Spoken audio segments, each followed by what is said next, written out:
Comic Timing is a proud member of the Comics Podcast Network. Hey there, everybody. My name is Ian Levinstein, and welcome to Comic Timing Extra Point, Episode 3. Wasn't expecting to have one of these, but I figured I'd throw a certain someone a bone, because as you well know, this last weekend was CGS Super Show. And as part of CGS Super Show, I always run around the floor like a madman with my H2 recorder and get myself some interviews. And this time around, one of the folks that I managed to get a hold of was Jim Calafiore, who you may be familiar with from his DC and Marvel work, as well as some independent stuff here and there. And he's going to be doing a Kickstarter campaign. Well, okay, he already did the Kickstarter campaign. He's going to be doing a Kickstarter book with Gail Simone that you might be familiar with called Leaving Megalopolis. This time I actually say it right as opposed to on the recording, where I tripped over my tongue like 7 times. But he is going to be finishing work on that. That Kickstarter campaign is already completed, and they will surpass their Kickstarter goal on that one. But the specific project that we talk about on this interview here is actually his current Kickstarter campaign, which has 5 days left on it at the time of this recording, which is Crooks and Nannies, which is his strip format book that's going to be coming out via Kickstarter. And luckily, since we recorded this on Sunday night, this is now Tuesday, midday, April the 9th, but since we recorded, he had about $1,000 thereabouts left to go on his Kickstarter campaign. Well, since then, it has actually successfully funded. So major congrats to Jim on that. He has surpassed his $12,000 goal. He's a little bit over that now, but you still have 5 days to pledge to this campaign so that we can make it an even better book in one way or the other. So without further ado, here is the interview with Jim Calafiore. And we will be back later this week with episode 141, which was recorded pre-Super Show at the end of March with me, Brent, and Gabe just talking about DC Comics and a bunch of other things. Comixology comes up, and we just talk about comics that we've been reading of late. And then once that is out, you will be getting the Super Show recording, the room recording, which was just about as crazy this year as it always is, and the rest of the interviews. So we have a nice slate lined up here for Comic Timing. And as always, we're sponsored by DCBS, Discount Comic Book Service. Check them out at dcbservice.com and use the promo code CT8 to get additional 8% off on your first order with Discount Comic Book Service. Whole lot of good deals there this month. Go to the website and check them out. Here we are with Jim Calafiore. Oh, and just because I didn't say it in the episode itself, as always, there's always time for comics. There's no such thing as a Comic Timing episode without those words. Okay, and we'll see you later this week. Still Sunday here at Super Show, and I am here with a man who's had some success of late and is looking to have some more, Mr. Jim Calafiore. Jim, how you doing? I'm doing good. How's the weekend been treating you? Good. You know, it's an interesting little show. Yeah, well, I mean, I've been going to these things since the beginning, and what I like about Super Show is that it's a small group, but it's a happy, friendly group, and that's something that you can really be a part of and be happy to be a part of it. So, welcome. Thank you. So, let's talk about the current one first, and then we'll talk about the previous. Okay. Number one here, you got a Kickstarter going on right now, so tell everybody out there what it's all about. It's called Crooks and Nannies. It's a strip that's been running on my website, jimcalafiore.com, since the beginning of 2011. Okay. And then I got into 2013. I said I thought I'd like to try and put together a trade of the first 2 years, right. And that's what I have up there. It's a 112-page digest-sized trade. Okay. The strip is a single-panel strip that's new every Friday. It's a gag strip. It's running on Kickstarter now. It ends on the 14th. Okay. And we're almost to our goal, so check it out. At the point of this recording, you're about you said you're about 1,100 away? Right. Okay. Right. I'm about 1,100 away. basically the minimum pledge to get the book is $12. Okay. $12, you get it by mail. Great, fantastic. So when it's put together, are they still strips or are they full pages in the collection? It's a single panel strip. Okay. So it's all individual. So Gotcha. each page, you turn a page, and there's one on each page. And the basic style of the script. I mean, you said that it's more comedic. Yeah, it's gags. I mean, if you look at the if you can see this through the microphone.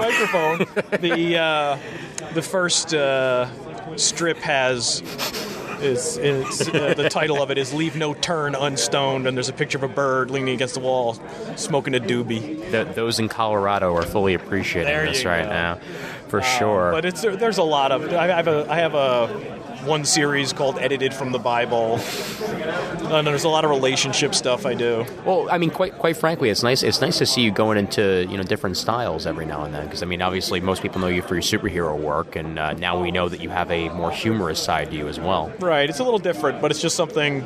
It was just gags I wanted to start doing. And since I had the website, I figured I would just put it up there just for myself. How long has this been brewing exactly in your noggin before it hit the web? Well, the funny thing is the Crooks and Nannies, it's a spoonerism. Nooks and Crannies, Right. Crooks and Nannies. Yeah. And it's not drastically original. I mean, I've searched online, and actually there's other people, like there's an album called Crooks and Nannies Sure. and stuff. And for some reason, that always stuck in my head, and I always had an idea about doing a comic about crooks and nannies. And I figured it would have been something like Boland's The Actress and the Bishop, So it was just a name floating around in my head. And then after I got the website, I've always had little cartoon ideas, and I said, why not? Because I have the ability to just throw it up there. Right. So, other than the $12 reward for the book, what else is being offered? There are T-shirts. There's a 5 postcard set. Okay. On the campaign, there's 5 finalists to be the cover of the book and to be the T-shirt. Right. And actually, anybody who pledges gets to vote, and whichever the one gets the most votes will be the cover of the book and the cover and the T-shirt. Cool. And those 5 postcards, 5 are going to be a postcard set. Oh, wow. That they can get for a pledge level of 25, I think, but don't quote me because I'm not looking at the screen right now. Sure. And it'll be regular postcards. The back will have the postage square and all that. There's T-shirts. There's sketches. For $150, they can get any character they want commissioned, like I do here at the shows. Sure. There's another level where they can actually get an original little cartoon drawn on the inside of the front cover of the book. Oh, cool. Just as a little doodle. Yeah, nice personalization. And I think that's about it. Okay. I didn't want to go crazy with the levels. Right. Yeah. I mean, And they can also buy the original scripts. There's for strips for $100, you can get the book and buy one of the original strips that you like. Because you can still go to my website and look at them. yeah, cool. I always find it ridiculous when there's a $12,000 level that comes with a car or something like Well, that. So. We did that with Leaving Megalopolis. I did actually have a $4,000 pledge level. The last thing we did, we were trying to get to our last stretch goal. Because, we had made the amount. And I came up with this idea. When I work on a book, I take the script and I print out each page on one page of paper. Yeah. And I do a little thumbnail. And then I do layouts, and I work layouts about half the size. And I do them on layout paper, and then I blow those up, and I work on a light box, so I don't do any sketching on the board. Yeah. I offered someone, no one took it. It would have been bound. We would have got it bound as a bound volume. Every script page with my thumbnail and every layout, and including the layouts for the covers, and including some character sketches, all original stuff, all bound in a single volume, would have been, God, I don't know, probably would have been about 160 pages or more. Oh my God. And we offered that for $4,000, and nobody took it. You make me wish I was a richer man, sir. We also had a stretch level. We had a stretch goal. We made 117. The stretch goal of 150, which I was confident we weren't going to make. I was going to shave my head. Now I'm just picturing it now. Well, no, I had a ponytail up until 2 weeks ago. I've had a long ponytail for the last 10 years. Okay. So. I thought I remembered you with a ponytail at Baltimore. Yeah, I just got tired of it. But I was worried that we would have somebody pledge a ridiculous amount, and then renege just before. So I actually put a qualifier on there. This has to be an actual bid that actually stays all the way through, and the credit card has to run successfully. Yeah. Well, I mean, people are always worried about that with Kickstarters. I mean, I know in particular, like when the Veronica Mars one hit, that like their highest level went almost immediately.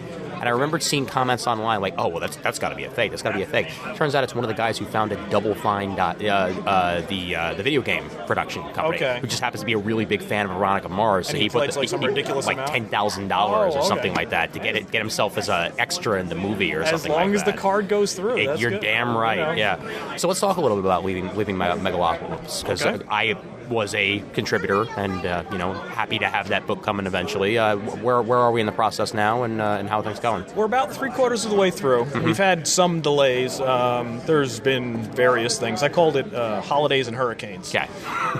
And Gail had some personal stuff when the thing first ended that kept her from getting right on it.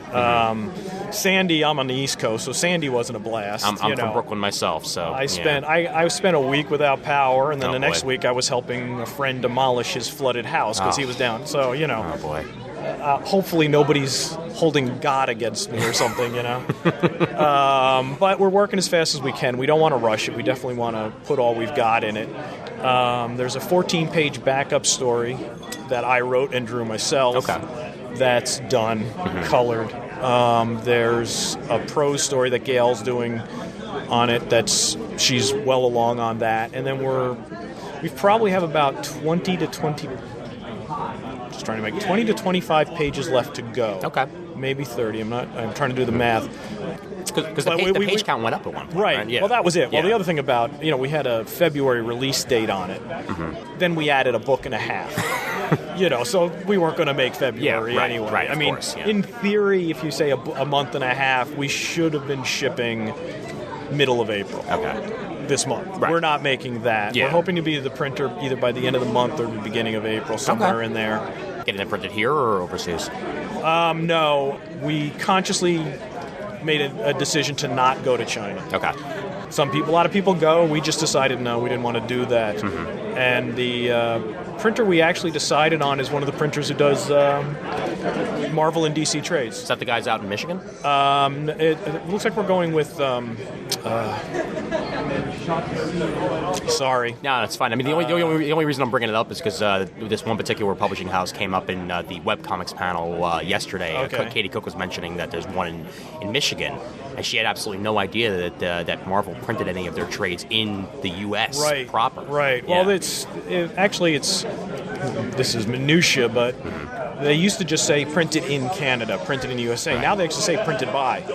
And it was easier for me to call one of those printers and say, I don't know the specs for cover lamination. I don't know the specs for paper. I'm holding the Deadpool trade. I'm holding the Secret Six third trade. Same specs.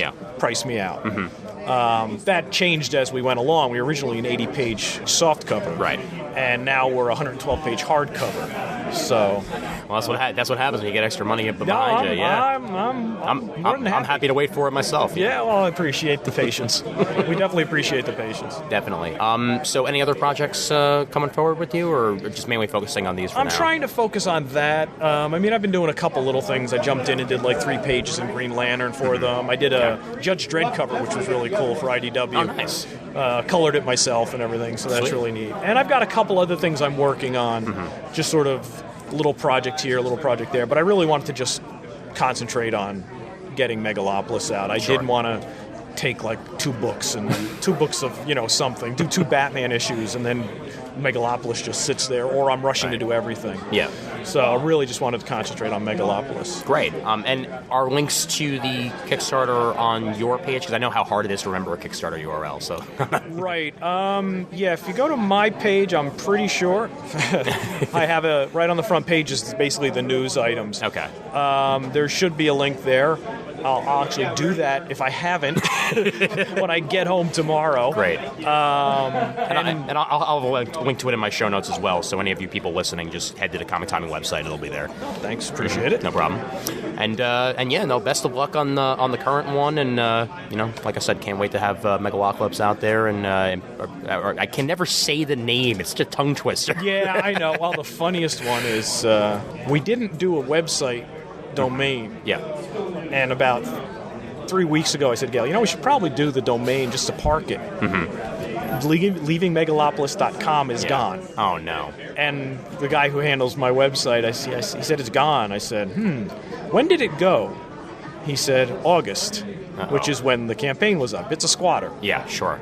I said, is leavingmegalopolis.net there? He goes, yeah. I said, take that. There you go. Yeah. But I thought that was pretty funny. Well, I was going to say bad words. Yeah. Crappy. It's all right. We're going to go jump on it. We're not an all-ages show. It's all good. There you go. I used to own nonfictioncomics.com, and a squatter got it when the company that I was using for my web hosting didn't bother to tell me that the URL had expired, and it now is up for, I believe they're trying to charge people like $1,000 for nonfictioncomics.com. So we happily have .net now because not going to pay that. Well, I also got a couple projects that like I said, I'm messing with, and I don't want to say anything about them right now. But I went and said, okay, it costs nothing to just park a website address. Oh, sure, yeah. The other projects I said, .com, .net.